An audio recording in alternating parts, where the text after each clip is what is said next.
Alors, nous sommes là au nom de l'équipe pédagogique pour vraiment partager sur les difficultés de notre établissement. Alors, ces difficultés sont nombreuses. Si nous avons pensé aujourd'hui réfléchir, c'est pour l'intérêt unique de nos apprenants. Comme vous le constatez, ce collège a été construit depuis 1981, et depuis lors, le collège n'a pas été réhabilité. Donc aujourd'hui, le collège a un effectif de 1154 élèves qui chaque jour fréquentent cet établissement. Et ici, nous avons seulement 18 salles physiques et 22 salles pédagogiques, avec cet effectif que je viens d'énumérer. Donc vous constatez avec moi que voici les difficultés qui sont là, dans lesquelles nous travaillons et que nos élèves également travaillent. Et tout de suite, les conséquences sont là parce que les élèves de la 6e et de la 5e s'assoient à 3, à 4, voire c'était même par terre, pour vous dire vrai. Alors dans ces conditions, nous avons jugé nécessaire, en tant qu'acteurs du système, on ne peut pas rester comme ça sans pour autant réfléchir et alerter pour que l'autorité puisse vraiment avoir un œil de regard sur Mapaté.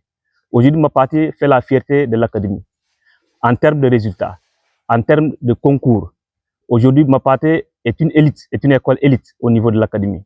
Donc nous pensons qu'elle mérite cette école un œil de regard pour vraiment nos enfants qui fréquentent ici et puissent travailler dans de bonnes conditions. Voilà, nous réclamons que, en tout cas, le collège Amadou Mapaté Diagne puisse être réhabilité parce que les locaux ne répondent plus aux normes standards. L'équipement également, vraiment cette réhabilitation puisse être accompagnée de l'équipement. Et aujourd'hui, quand vous voyez, c'est un établissement où le réseau électrique quasi est inexistant.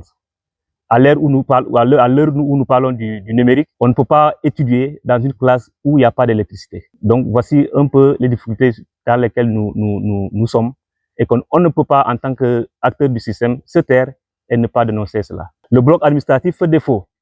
Vous voyez le personnel, tous ces collègues qui sont là, au-delà des professeurs, les surveillants, nous sommes au nombre de 50 comme ça, qui fréquentent une seule toilette. Vous pouvez vous rendre compte. La salle des profs également, très exiguë, qui aujourd'hui, à 10 heures, ne peut pas contenir ce nombre de professeurs. Donc voici autant de difficultés dans lesquelles les toilettes, je n'en parle pas, pour les filles, les toilettes des enfants, aujourd'hui, elles sont obligées, les filles, d'aller dehors même, dans les maisons d'à côté pour aller faire leurs besoins. Donc ces conditions, vraiment, ne sont pas adéquates pour vraiment un apprentissage de qualité.